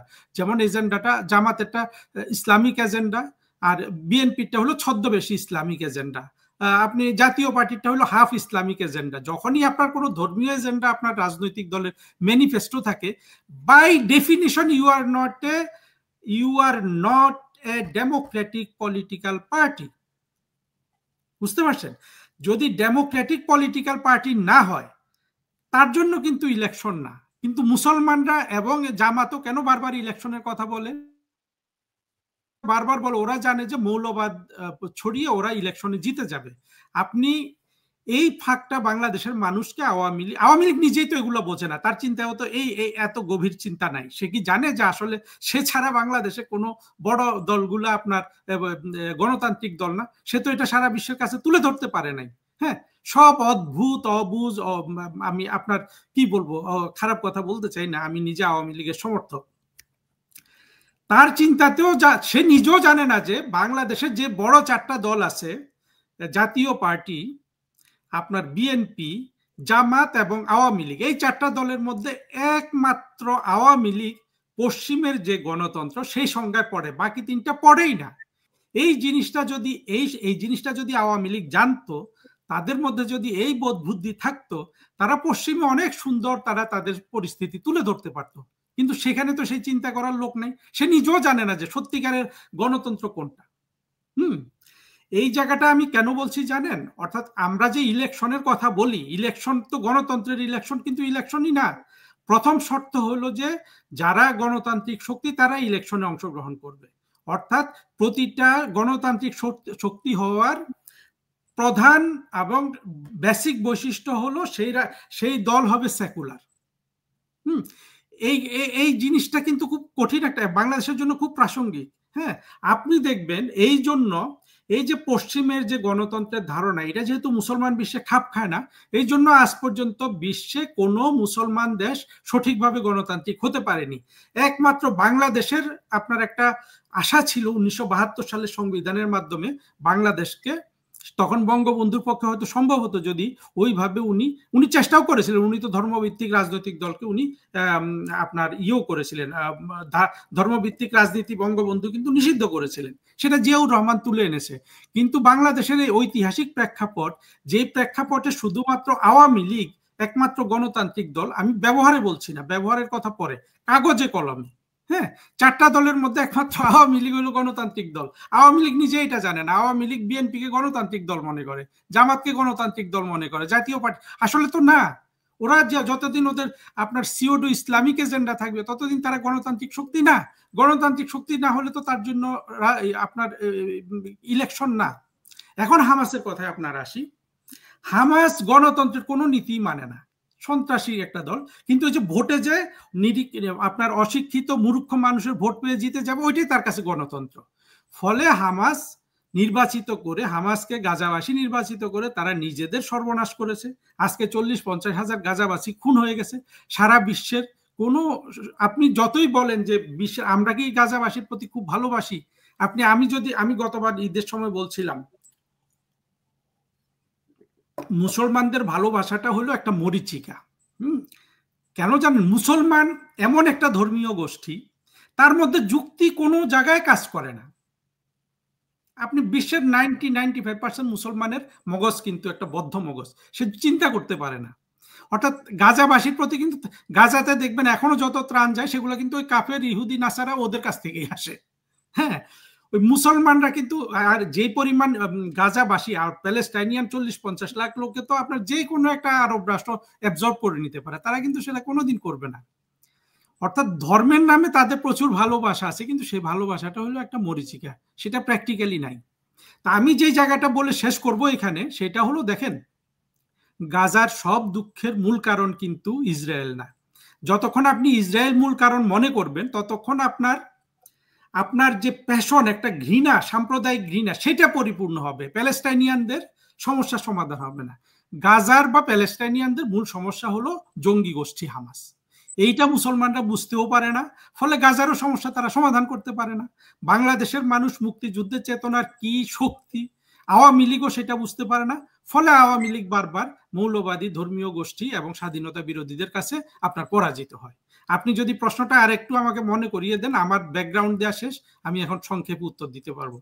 যাক, আমরা কিন্তু এখানে কিন্তু আপনার অনেক মানুষ এই আলোচনায় যুক্ত হয়েছে, কিন্তু আপনার ব্যাখ্যায় আছে একজন সর্বশেষ হামাস 2006 সালে ইলেকশন করেছিল, এরপর আর এখানে কোনো ইলেকশন হয়নি। ইলেকশন হলেও হামাসি হয়তো জিতবে, আমি জানি না, আমার ধারণা হামাসি জিতবে। আপনি, আচ্ছা, এই যে বাড়ি ভাই, এখানে আর একটা মিনিট বলি। এই যে আমরা মনে করি যে সৌদি আরবে গণতন্ত্র নাই, আরব আমিরাতে গণতন্ত্র নাই, এইখানে নাই, আসলে কিন্তু এটা কি সাদে গণতন্ত্র নাই তা না। কারণ আপনি আজকে সৌদি আরবে গণতান্ত্রিক রাষ্ট্র করেন, ওই যে গণতন্ত্র বলতে আমরা যেটা বুঝি যে একটা ইলেকশন হয়ে গেল, আপনি দেখবেন ওই ওসামা বিন লাদেনের হাতে ক্ষমতা চলে যাবে, পরের দিন কিন্তু সৌদি আরব শেষ। ওইখানে যে রাজারা শত শত বছর টিকে আছে, আমরা রাজাগুলোকে অনেক ঘৃণা করি, আমরা তো আসলে মূল জায়গাটা আমরা বুঝতে পারি না, ওইটার কিন্তু দরকারও আছে। অর্থাৎ মুসলমানদের যথেষ্ট পরিমাণে শিক্ষিত হওয়ার যে অভাব, সেইটা যতদিন না হচ্ছে, কোনোদিন কোনো মুসলমান রাষ্ট্র আপনার গণতান্ত্রিক রাষ্ট্র হতে পারবে না। পশ্চিমা যে গণতন্ত্রের আপনার ধারণা আমরা আমদানি করি, একমাত্র, আমি আবারও দুঃখের সাথে বলছি, এই সম্ভাবনাটা 72 সালে বাংলাদেশ দেখিয়েছিল। যদি বঙ্গবন্ধুর সে 72-এর সংবিধান যদি আপনার সাকসেসফুল হতো, তাহলে আমরা আজকে বিশ্বের বুকে একমাত্র মুসলিম প্রধান দেশ হিসাবে সম্মান পেতাম, যে একমাত্র গণতান্ত্রিক রাষ্ট্র। কিন্তু দুঃখের বিষয়, বঙ্গবন্ধুর হত্যার পর থেকে এই মোশতাক থেকে শুরু করে জিয়াউর রহমান যারাই এসছে, তারা সব কিন্তু ইসলামিক এজেন্ডা বাস্তবায়ন করছে, ফলে আমাদের কোনো উন্নতি হয় নাই, আমরা একটা গণতান্ত্রিক রাষ্ট্র হতে পারিনি। আপনার বুঝে ক্যাম্পেইনে চলে আসছে মুসলমানের সন্তান হয়ে যারা ইসলামী শাসনের বিরুদ্ধে কথা বলে, তারা আবার নিজেকে মুসলমান দাবি করে। আমি যে প্রশ্নটার উত্তর দিতে চাই, এই প্রশ্নটার উত্তর দিতে চাই, যে বলছে এটা যে ইসলামিক শাসনের বিরুদ্ধে আমি কথা বলছি, হ্যাঁ, এটা কিন্তু তার দৃষ্টিভঙ্গিতে ঠিক আছে, হ্যাঁ, তার দৃষ্টিভঙ্গিতে ঠিক আছে, তাহলে তো সেক্ষেত্রে তো বাংলাদেশকে এখন ইসলামিক রাষ্ট্র করা উচিত। আমরা তো হিন্দু সপ্তাহ রায় দিছি, যেখানে 22% ছিল আপনার এই ইয়েতে 1970 সালে, আজকে 5% করে ফেলছি আমরা। পিটিএ, তারপরে আপনার এই কি বলে, নানান ভাবে জায়গা জমি দখল করে হিন্দু নারীদের অত্যাচার করে বছরের পর বছর ওদেরকে ভারতে পার করে দিছি না। তো এখন আমরা ইসলামিক রাষ্ট্র আজকে গঠন করি। ইসলামিক রাষ্ট্র গঠন করলে কি হবে জানেন? এই যে ছেলেটা বা লোক, যেই হোক, মেয়ে যেই আপনার এই কথা বলেছে, ও তো একটা মরীচিকার মধ্যে আছে। আপনি আজকে বাংলাদেশে একটা ইসলামিক রাষ্ট্র গঠন করেন, কালকে কারা কারা ফাইট করবে এখানে জানেন? এই জামাতের দৃষ্টি, হেফাজত আর জামাত, এরা কিন্তু অরিজিনাল, এরা একজনের দৃষ্টিতে আরেকজন কাফের। কালকে কিন্তু ওদের মধ্যে মারামারি শুরু হয়ে যাবে। আপনার এই যে আপনি 28টা মৌলবীর বাণী দেখলে দেখবেন, এরা প্রত্যেকের দৃষ্টিতে কিন্তু কাফের। ফলে আপনি যদি ইসলামিক রাষ্ট্র গঠন করেন, এরা তখন নিজেদের মধ্যে জিহাদ করে ওদেরকে প্রতিষ্ঠিত করতে হবে কারা কারা খাঁটি মুসলমান। ফলে হবে কি জানেন? বাংলাদেশে অর্ধেক মানুষ এই জিহাদেই মরে যাবে। অর্থাৎ ইসলামিক রাষ্ট্র এই ছেলে যেটা বলল, সেই ছেলেটা একটা বদ্ধ মগজের মানুষ। আমার সৌভাগ্য যে আমি নিজে এই চিন্তা থেকে বের হয়ে আসতে পারছি। আসলে মুসলমানদের তাকাতে হবে বাংলাদেশের মুসলমানদের। বাংলাদেশের মুসলমানরা আমার দেখা মতে পৃথিবীর, আমি আফগানিস্তান দেখি নেই, হ্যাঁ সোজা কথা, আমি আফগানিস্তানে কখনো যাই নাই, আমি পাকিস্তানে কখনো যাই নাই, আমি মালদ্বীপে গেছি মুসলমান রাষ্ট্র হিসাবে, আমি আরব রাষ্ট্রে অনেক গেছি, তারপর আমি 2টা মিশর আর আপনার মরক্কো, 2টা একেবারে, মরক্কো তো শতভাগ ইসলামিক রাষ্ট্র, এই রাষ্ট্রগুলোতে আমি চাকরি করছি। বাংলাদেশের মুসলমানদের কম পক্ষে আপনার এই মরক্কো বা আপনার মিশরের মুসলমানদের পর্যায়ে নেমে আসতে হবে। না হলে বাংলাদেশের মুসলমানদের জন্য কপালে কোনো শান্তি নেই। এই রাষ্ট্রগুলাতে মানুষ নামাজ পড়ে, রোজা রাখে, কিন্তু এরা এই ছেলে যেটা বলছে এই ধরনের মৌলবাদীদের বিরুদ্ধে এরা কিন্তু একটা ব্যবস্থা নিতে পেরেছে রাষ্ট্রীয়ভাবে। আমাদের কিন্তু সেই সম্ভাবনা হয় নাই, ফলে আজকে এই দুর্ভাগ্যের রাষ্ট্রটা আপনার জঙ্গিদের হাতে চলে গেছে কিন্তু 2024-25 সালে। এটা এমন নয় যে শুধু জঙ্গিদের আমি দোষ দিব না, যারা সেকুলার দাবি করে তাদের জ্ঞানের অভাব, তাদের বোঝার অভাব, তাদের চিন্তার অভাব এখানে কাজ করে। শেয়ার করে এই চান্সে 97-এ ইন্তিফাদা যখন, তখন আমার কাগজ আমাকে মিশর এবং জর্ডানে পাঠায়, আসলে ফিলিস্তিনে যাওয়ার জন্য, যেদিকে যেতে হবে ফিলিস্তিন যাওয়ার জন্য পাঠায় আর কি। আমি যেতে পারিনি, আমার বাংলাদেশি পাসপোর্টের কারণে যেতে পারিনি। তখন বাংলাদেশ কায়রোতে যাওয়ার পরে আমি একটা ইসলামী সম্মেলন পেলাম, সেখানে গেলাম রিপোর্ট করতে। তখন বাংলাদেশে একটা হরতাল হয়েছে ইসরায়েলি একজন কার্টুনিস্টের বিরুদ্ধে, যে হযরত মুহাম্মদ সাল্লাল্লাহু আলাইহি ওয়াসাল্লামকে অপমান কার্টুন এঁকেছিল। ওই ইসলামী সম্মেলনের একজন বক্তা বাংলাদেশের সাংবাদিক পেয়ে আমাকে প্রশ্ন করেন, তোমরা এটা হরতাল করলে কেন? তোমাদের সাথে ইসরায়েলের কোনো সম্পর্ক নাই, কোনো ইহুদি থাকে না তোমার দেশে, কাকে কষ্ট দেওয়ার জন্য হরতাল করলে? বলে আমরা প্রোটেস্ট করেছি, রাষ্ট্র এই ঘটনার নিন্দা করে একটা বিবৃতি দিয়েছে, মসজিদে খুতবায়, জুম্মার খুতবায় নিন্দা করা হয়েছে, প্রোটেস্ট করেছি আমরা, তোমরা করছো হরতাল, অথচ তোমাদের সাথে ইসরায়েলের কোনো সম্পর্ক নেই, কাকে কষ্ট দেওয়ার হরতালটা করলে? এই বিষয়গুলো কিন্তু আছে আমাদের সমাজে, বাইরে আমাদের সমাজ নিয়ে প্রশ্নগুলো আছে। আচ্ছা, এই জায়গায় যদি সুযোগ দেন 1 মিনিট, ওই যে রাসূলুল্লাহ সাল্লাল্লাহু আলাইহি সাল্লামের নামে যেসব কথা বলা, সেটা নিয়ে আমার একটা উত্তর আছে আর কি, এটা নিয়ে আর কি, যদি দেখেন রাসূলের বিরুদ্ধে যেসব কথা বলা, বিরুদ্ধে না মানে ওনার সমালোচনা করে যেসব কথা বলা হয়, এইগুলো আপনার এই সমালোচনাগুলো আপনি যেই কোনো নবীর বিরুদ্ধে করতে পারবেন, হ্যাঁ, যাদেরকে খ্রিস্টানরা, ইহুদিরাও নবী মানে আর কি, হ্যাঁ। কিন্তু বিষয়টা হইলো যীশু খ্রিস্টের বিরুদ্ধে বিশ্বে এখন কোথাও আর কেউ কিছু বলে না। আপনি দেখবেন অন্যান্য দাউদ নবী, এসব নবী যারা আছে ইহুদিদের নবী, কারো বিরুদ্ধে কিন্তু কোনো কথা বলে না। কিন্তু বাইবেল পড়লে আপনি দেখবেন যে এদের এক একটারও কিন্তু, অবশ্য যীশু খ্রিস্টের কম আছে, বাট অন্যান্য নবীদের অনেক ধরনের সমালোচনা করার সুযোগ আছে, কিন্তু কেউ কিন্তু এই সমালোচনাগুলা করে না। সবাই কেন শুধু নবী মুহাম্মদের সমালোচনা করে? এটা কি মুসলমানরা কখনো ভেবে দেখেছে? এই প্রশ্নই রাখলাম আর কি। আপনি যদি বলেন যে ভেবে দেখেছে, তাহলে আমি কিছু বলতে পারি। মুসলমানরা এটা ভেবে দেখে নাই। এটার উত্তরটা কি? উত্তরটা হলো, দেখেন, আপনি নবী মুহাম্মদের বিরুদ্ধে, আমাদের এই প্রিয় নবীর বিরুদ্ধে সমালোচনা বন্ধ করা কি আপনার উদ্দেশ্য, না আরেকজনের কল্লা কাটা আপনার উদ্দেশ্য? যদি সমালোচনা বন্ধ করা আপনার উদ্দেশ্য হয়, তাহলে আপনি যে সমালোচনা করছে তাকে ইগনোর করবেন। আর যে সমালোচনা করছে তাকে যদি আপনি ঘটাঘট গিয়ে কল্লা কেটে দেন, তাহলে কিন্তু এই সমালোচনা আরো 10 বার হবে। কারণ হলো, সমালোচনা যে জিনিসগুলা নিয়ে করা হয়, সাধারণত মুসলমানদের কাছে এই সমালোচনাগুলোর কিন্তু বর্তমান যুগের প্রেক্ষাপটে কোনো উত্তর নাই। উত্তর যেহেতু নাই, এবং আপনার যদি উদ্দেশ্য হয় যে সমালোচনা করছে তাকে আমি, অর্থাৎ আমি আমার নবীর সমালোচনা কমাবো, এটা যদি আমার উদ্দেশ্য হয়, তাহলে আমি যে সমালোচনা করছে তাকে আমি ইগনোর করব। আর আমার যদি উদ্দেশ্য হয় যে আমি ধর্মীয় ব্যবসা করব, ধর্ম নিয়ে, তাহলে আমি তার কল্লা কাটতে যাব। আপনি মুসলমানরা আজকে কল্লা কাটার এই যে তাদের যে বিশ্বাস, সেই বিশ্বাসের যে ভিত্তি নেই আমি তা বলবো না, কিন্তু ইসলাম ধর্মে তো অনেক কিছু আছে। আপনি মনে করেন যে 50টা মৌলবী 50 রকম কথা বলে কেন? হ্যাঁ, এক একটা মৌলবীর দৃষ্টিতে আরেকটা মৌলবী কাফের কেন? সেই মৌলবীর কিন্তু দোষ নাই। 50 মৌলবীর কাছে 50 রকম হাদিস আছে, যার যার হাদিস মতে সে কিন্তু সে ঠিক, এবং তার হাদিস মতে আরেক মৌলবী কিন্তু কাফের। আমি যেটা বলতে চাচ্ছি, আমার যদি আমাদের প্রিয় নবীর বিরুদ্ধে সমালোচনা বন্ধ করার সবচেয়ে কার্যকর উপায় হলো যে যত সমালোচনা করুক সেটাকে আমি ইগনোর করব। আপনি যদি এই সিদ্ধান্ত নেন এবং ইসলামের সমালোচনা যারা করে তাদের বিরুদ্ধে যদি আপনি ইগনোর করার আপনি নিয়মটা নেন যে যত সমালোচনা করুক আমি তার দিকে তাকাবো না, দেখবেন একদিন সমালোচনা অটোমেটিক বন্ধ হয়ে গেছে। কিন্তু মুসলমানরা এতটাই অপদার্থ, এতটাই মূর্খ, এতটাই গর্ধব, তারা মনে করে যে ওই কল্লা কেটে কেটে তারা সমালোচনা বন্ধ করবে, কিন্তু কল্লা যত কাটবে সমালোচনা তত বাড়বে। তারা তো এটাকে ইমানি দায়িত্ব মনে করেন না, ইমানি দায়িত্বটা আমি মনে করি যে তারা তাদের সোর্সে যেটা পেয়েছে সেটাকে আমি সম্মান জানাতে চাই একজন বিশ্বাসী মুসলমান হিসাবে। কিন্তু আমার প্রশ্নটা দেখেন, আমার প্রশ্নটা হলো যে আমার উদ্দেশ্যটা কি? ইমানি দায়িত্বের উদ্দেশ্য কি কল্লা কাটা, না ইমানি দায়িত্বের উদ্দেশ্য হলো যে নবীর সমালোচনা বন্ধ করা? যদি আমার উদ্দেশ্যটা হয় নবীর সমালোচনা বন্ধ করা, তাহলে যেই প্রক্রিয়ায় গেলে নবীর সমালোচনা বন্ধ হবে আমি সেই প্রক্রিয়ায় যাব। ইমানি দায়িত্ব পালনে কিন্তু আপনার সমস্যা নেই, সমস্যা হলো জঙ্গিবাদে, অর্থাৎ সমস্যা হলো চিন্তার মধ্যে। আমরা এই আলোচনা শেষ করবো হারুন ভাই, একটা ব্যাপার শেষ, যেহেতু ফিলিস্তিনি আসছি ফিলিস্তিন দিয়ে শেষ করি।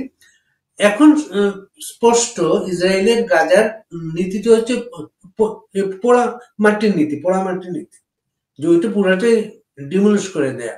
এবং ডোনাল্ড ট্রাম্প এখানে তার বড় একটা সাপোর্টার, উনি বলেও দিয়েছেন এটা বসবাসের অযোগ্য, এই মানুষগুলোকে অন্য জায়গায় ট্রান্সফার করে এখানে তিনি একটা ব্যবসায়ের মতো এখানে রিয়েল এস্টেট বিজনেস চালু করবেন। আসলে কি সে পথে যাচ্ছে? আপনার কি মনে হয়? জি, গাজার ভবিষ্যৎ কি সে পথে যাচ্ছে? কালকে ইসরায়েলের ক্যাবিনেটে যুদ্ধ আরো বিস্তৃত করার সিদ্ধান্ত হয়েছে, যে তারা সম্পূর্ণভাবে হামাসকে সম্পূর্ণভাবে ডিমোলিশ না করা পর্যন্ত, ধ্বংস না করা পর্যন্ত তারা থামবে না। এবং হামাস ধ্বংস হয়ে যাক এটা কিছু অপদার্থ মুসলমান ছাড়া সবাই চায়। কেন চায় জানেন? আপনি সৌদি আরবও সেটা চায়, মিশরও সেটা চায়, তাইলে আপনি কি করবেন? আপনি বাংলাদেশের 2-4 জন মূর্খ মুসলমান শুধু মাথা চাপড়াতে পারবো, হ্যাঁ, বুক চাপড়াতে পারবো, কিন্তু হামাসের ধ্বংস তো হবেই। হামাসকে যদি প্যালেস্টাইনিয়ানরা ডিজোন করতো, প্যালেস্টাইনিয়ানদের যদি শিক্ষিত মুসলমান করা যেত, প্যালেস্টাইনিয়ানদেরও শিক্ষিত মুসলমান করা যাবে না, বাংলাদেশিদেরও শিক্ষিত মুসলমান করা যাবে না। ফলে হচ্ছে কি, ক্ষতিগ্রস্ত হচ্ছে সাধারণ জনগণ। এবং আবেগ দিয়ে তো ভাই পৃথিবী চলে না। আপনার আন্তর্জাতিক সম্পর্কের মধ্যে কোথাও আবেগের কোনো স্থান নাই। স্থান আছে আপনার যুক্তির, স্থান আছে আপনার কূটনীতির, কূটনৈতিকভাবে আপনি কতটা শক্তিশালী। মুসলমান দেশগুলো প্রত্যেকটাই তো আপনার ইউএস এর, তারা তো খুব প্যালেস্টাইনের বন্ধু না। আমি কাকতালীয়ভাবে একবার আলজেরিয়াতে, আমি যখন মিশরে চাকরি করতাম, আলজেরিয়াতে গিয়ে এক প্যালেস্টাইনের পুলিশ প্রধানকে আমি পেয়ে গেছিলাম। সে ওই সাগর পাশে বসে বসে একটা টং দোকানে চা খাচ্ছে। সে কয়দিন আগে পুলিশ প্রধান ছিল, আমি তখন তাকে টেলিভিশনে দেখতাম। ওই লোক আবার ওই মানে খুন হয়ে যাবে এই বয়সে আলজেরিয়া চলে গেছে। তোর সাথে আমি দীর্ঘক্ষণ কথা বললাম। আমি সেখানে আমরা দুইজন যেটা একমত হয়েছি যে এই যে প্যালেস্টাইন সমস্যার সমাধান হয় না কেন জানেন? কয়েকটা মুসলমান রাষ্ট্রের জন্য। আমি যেহেতু কূটনীতিক চাকরি করব ভবিষ্যতে, আমি রাষ্ট্রগুলোর নাম এখন নিব না। অর্থাৎ প্যালেস্টাইনিয়ানরাও জানে যে প্যালেস্টাইনিয়ানদের সমস্যা সমাধান হয় না মুসলমান রাষ্ট্রগুলোর জন্য, এটা ইসরায়েল আর ইয়ের জন্য না, যুক্তরাষ্ট্রের জন্য না। যেটা বলবো সাধারণভাবে সেটা হলো মুসলমানদের যুক্তির পথে আসা ছাড়া, ওই যে আমি যে কথাটা বললাম, আমার মূল উদ্দেশ্যটা কি নবীর সমালোচনা কমানো, নবীর গীবত কমানো, নাকি একজনের কল্লা কাটা? হ্যাঁ, তা কোনটা বড় ইমানি দায়িত্ব? কল্লা কেটে ফেলা হলো, নাকি নবীর কল্লা কাটলে যদি নবীর সমালোচনা আরো বাড়লো, তাহলে কি আমার ইমানি দায়িত্ব কল্লা কেটে পালন করা ইমানি দায়িত্বটা কি সাকসেসফুল হলো তো না। আর মুসলমানদের তো আপনার সব মৌলবীর পক্ষে তার নিজের হাদিস আছে, ফলে সে একমাত্র মুসলমান, আর বাকি সবাই কাফের। এই গোলক ধাঁধার মধ্যে মুসলমানরা আছে। এইটা একটা ব্যাপার হারুন ভাই। আমি 6টা আরব দেশে যাওয়ার সুযোগ পেয়েছি। আমার অভিজ্ঞতা হচ্ছে বাংলাদেশের মুসলমানরা যেমন এখন রোহিঙ্গাদের পছন্দ করে না, সে আরব দেশের মুসলমান গুলা ফিলিস্তিনিদের পছন্দ করে পছন্দ না। করে না। দেশেরা মানুষ কেউ পছন্দ করে না।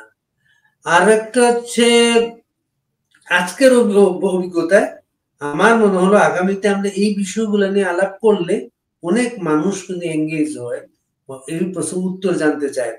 এবং আপনি কথায় কথায় আপনার একটা ভবিষ্যৎ পরিকল্পনা বলে দিয়েছেন, সেটাই এখন প্রশ্ন করে শেষ করব। আপনি বলেছেন আমি এই মুসলমান দেশগুলোর বিরুদ্ধে কথা বলবো না, কারণ আমি আগামীতে কূটনৈতিক চাকরি করব, না, কূটনীতি হিসেবে কাজ মানে করব। চাকরিটা করার এখনো ইচ্ছা আছে, তো তাই আচ্ছা, ওই পর্যায়ে বলবো না। যে পর্যায়ে ভবিষ্যতে যে পর্যায়ে ভবিষ্যতে কোনো দেশ থেকে আমার এগ্রিমও আটকে ভবিষ্যতে দিল। কি ফেরার সুযোগ থাকবে? সুযোগ থাকবে কিনা, জি, আমি মনে করি, দেখেন, এটা আমি কথার কথা বলছি যে আমার চাকরি তো আমি ছেড়েই দিয়েছি, এমন নয় যে এটা পাওয়ার জন্য আমি লালায়িত। কিন্তু আমি বিশ্বাস করি বাংলাদেশের মানুষের যদি পেটে ভাতের চিন্তা থাকে, তাহলে জননেত্রী শেখ হাসিনা ছাড়া কোনো উপায় নেই। এই জায়গায় তো তারা কোনো কিছু করতে পারছে না। তারা ইউনুসকে, আরেকজন ইউনুস নিয়ে আসতে পারবে, তার হয়তো টাকা করে ইউনুসের মতো চুরি করে সামলানোর সুযোগ নেই, সে 500 কোটি টাকা চুরি করে ফেলবে, তাই না? সে আরো জঙ্গিদের উৎসাহিত করবে, কয়দিন পরে দেখবেন কারা ক্ষমতা আসে। বাংলাদেশের মানুষের যে ভাত কাপড়ের যোগান একমাত্র জননেত্রী শেখ হাসিনা দিতে পারেন, সেইটা প্রমাণিত হয়ে গেছে। 2001 থেকে 2006 পর্যন্ত বিএনপি দোর্দণ্ড প্রতাপে বাংলাদেশ শাসন করেছে। বাংলাদেশ পাঁচবার বিশ্বে সবচেয়ে দুর্নীতিগ্রস্ত দেশ হিসাবে চিহ্নিত হয়েছে। তারেক রহমান সাহেবও আটকাতে পারেন নাই, প্রধানমন্ত্রী বেগম খালেদা জিয়াও আটকাতে পারেন নাই। কিন্তু শেখ হাসিনা তো সেই উন্নতি করেছিলেন। শেখ হাসিনার বা আওয়ামী লীগের সমালোচনা একটাই, যে তারা যে দেশে ইন্টারনেট দিল, প্রযুক্তি দিল, কিন্তু প্রযুক্তিটার ব্যবহার করলো দেশের শত্রুরা, তারা ব্যবহার করলো না। তারা কেন ব্যবহার করতে পারলো না, ওই প্রশ্নের উত্তর কিন্তু আমি আওয়ামী লীগের কাছে চাই। কিন্তু বাংলাদেশকে অর্থনৈতিকভাবে সমৃদ্ধিশালী করার জন্য আওয়ামী লীগের কোনো বিকল্প নাই। ওই জন্যই নাই। বিকল্পটা কেন নাই জানেন? বিকল্পটা ওই এক জায়গায়, যে শক্তিটা আওয়ামী লীগ নিজেও অনুধাবন করে না। ওই যে মুক্তিযুদ্ধের পক্ষের একটা অসাম্প্রদায়িক রাষ্ট্র গঠনের যে আপনার বাসনা, তাদের কাগজে লেখা আছে তারা অসাম্প্রদায়িক বা ধর্মনিরপেক্ষ, ওইটাই তাদের শক্তি। কিন্তু এই শক্তির সুযোগ তারা নিল না। এখন মনে হয় একটা মূল্যায়ন হবে, উপলব্ধি হবে। মানুষ ডেফিনেটলি তো হবে। মানুষ তো দুর্ভিক্ষটা আসলে শুরু হোক, ইউনূস আরো কিছুদিন থাকুক। মূল্যায়নটা হবে। অনেক ধন্যবাদ হারুন ভাই। ধন্যবাদ ভাই, থ্যাংক ইউ। বাংলাদেশটা তো অসাম্প্রদায়িক রাষ্ট্র হোক, মুক্তিযুদ্ধের স্বপ্নটা ছিল সেটাই। আপনি একটু, আমি জানি না, আমি আমি সবাইকে একটু অনুগ্রহ করব, আপনারা বাড়ি ভাইয়ের প্রোগ্রামগুলো সব জায়গায় পৌঁছান, গুরুত্বপূর্ণ কথাগুলো বাংলাদেশের মানুষের জানা দরকার। ধন্যবাদ ভাই। বাংলাদেশে যুদ্ধটা হয়েছিল আরেকটা পাকিস্তান রাষ্ট্রের জন্য না, একটা অসাম্প্রদায়িক বাংলাদেশের জন্য বাংলাদেশের যুদ্ধটা হয়েছিল। আমরা সে প্রত্যেকে বিচ্যুত হয়েছি, আমরা আবার সে পথে ফিরে আসবো আশা করি। সবাই ধন্যবাদ, ভালো থাকবেন।